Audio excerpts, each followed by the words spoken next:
This is Adam Lane. He's a EMT. He's also a second lieutenant for our junior squad. That you think is going to change in our agency within this first given year? I think one of the big things that's going to change is the payroll. The day of the volunteer, sadly, is just about over. You know, with as fast as the world is progressing and everybody having to make money to support their families and to support themselves. So I think the day of the volunteer is about over, and most of these volunteer agencies are going to either close down and move to full-time paid, or just close down. So for us, do you think this first year, what's going to change like for us directly as a result of that? I think that will be paid instead of running volunteer. Okay. And then to go even further within the next 3 years, what can you see changing in our agency? In the next 3 years, we are one of the biggest agencies, or the biggest agency in Washington County. We definitely run the most calls in Washington County. And, you know, with all of these volunteer agencies seeing this type of struggle and the need for membership, I can see Washington County Lifesaving Crew taking over the whole county and running the whole county and having substations throughout the county. And then the station we're in now, which is the only station for Washington County Lifesaving Crew, having it as the main headquarters. Okay. And then to go even further, the next 5 years, what do you see like changing? I forgot what we was going to say. It's okay. You can, if you haven't thought of anything, that's okay. It's just even further, like past that. 5 years is hard. It's hard to see because we have so much changing now, month to month. So, I mean, in 5 years, what we talked about this year could be completely different. So, for 5 years out, that's kind of a jump to say what I think is going to happen. And I really don't have an opinion or in the. Yeah, it's hard to think about. So. Okay, well, thank you for your time. I had to go away because I was laughing. Sorry. This is Charles Huddleston. He's an EMT and he's also on our swift water team. Charles, what do you think is going to change in our agency within this first given year? Within the next year, the way things are looking, I see a lot of protocol changes coming in. With our new OMD, he's way more progressive than past OMDs we've had. And being that he was the head cardiology at JMH here in Abingdon, I think he's going to be more progressive in stuff with heart attacks and MIs and such like that. Okay. And then to even further advance off of that 1 year, within 3 years, what do you think could change? There are a few stations in the area that I think might close down. There's a good possibility of them doing that, just because they don't have the members like we do that come and run calls, and their percentages aren't what they should be, according to local laws and policies.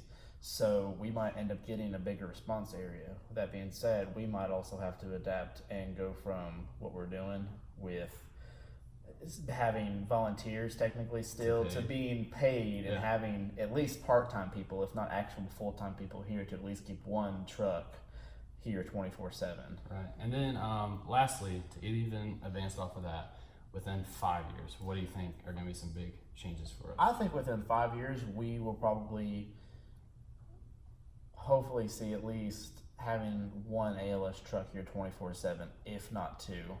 At the main station. At the main station. And I expect us to even at that point probably get more stations.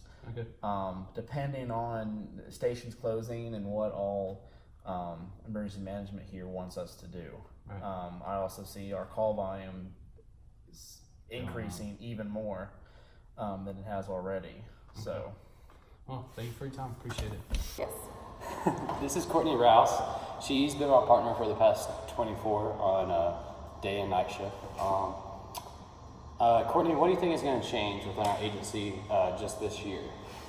In the next year, I believe we will all be part-time paid employees through Washington County Lifesaving Crew rather than volunteers.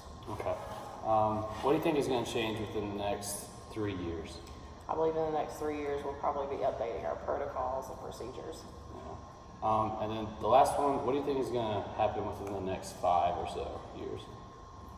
I would say in the next 5 or so years, we'll probably expand our coverage area, and I would say we would probably hire some full-time employees for our one truck, and then have some part-time employees cover our second truck at their main station.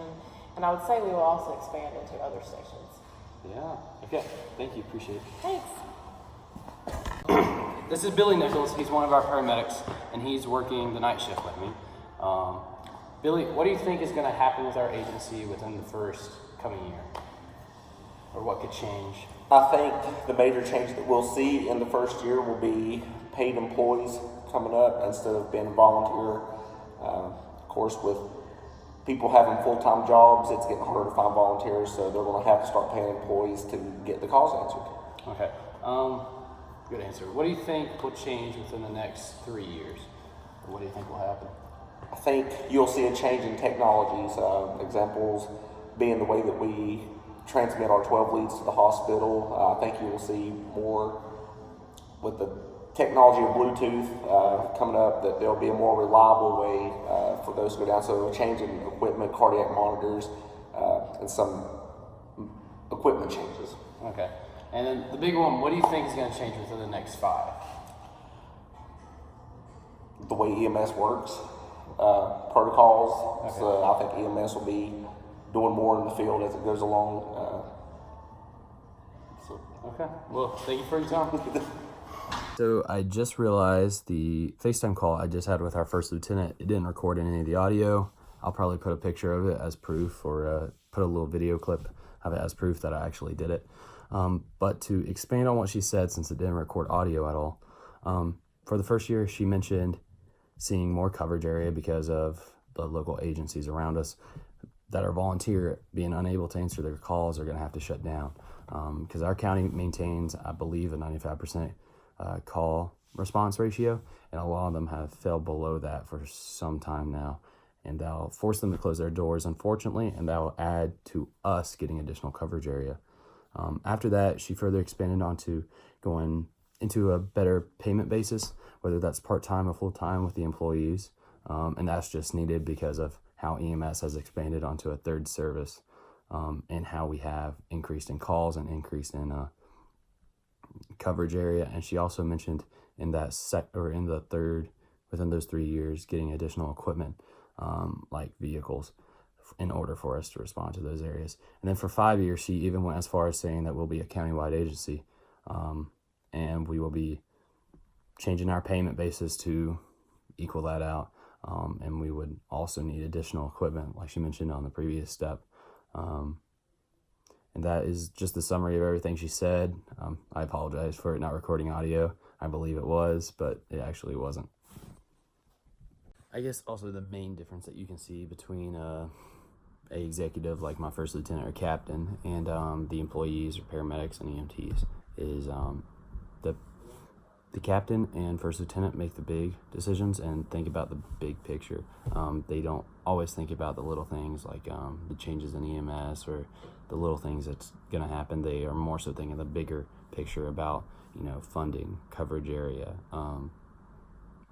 new requirements for EMS vehicles or EMS equipment, becoming a certified agency or accredited agency, and I think that's the big correlation. As you can see, the bigger picture that our first lieutenant and captain are thinking, and then where our EMTs and paramedics are more so thinking about just personally and are working with themselves.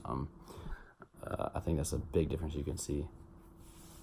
I'm going to submit this assignment, but if at all, I need to also interview my captain, which is basically our chief over the whole department. He is off on vacation. I just got that email yesterday. But once he's available Monday, I can also interview him, and I can resubmit this assignment to you.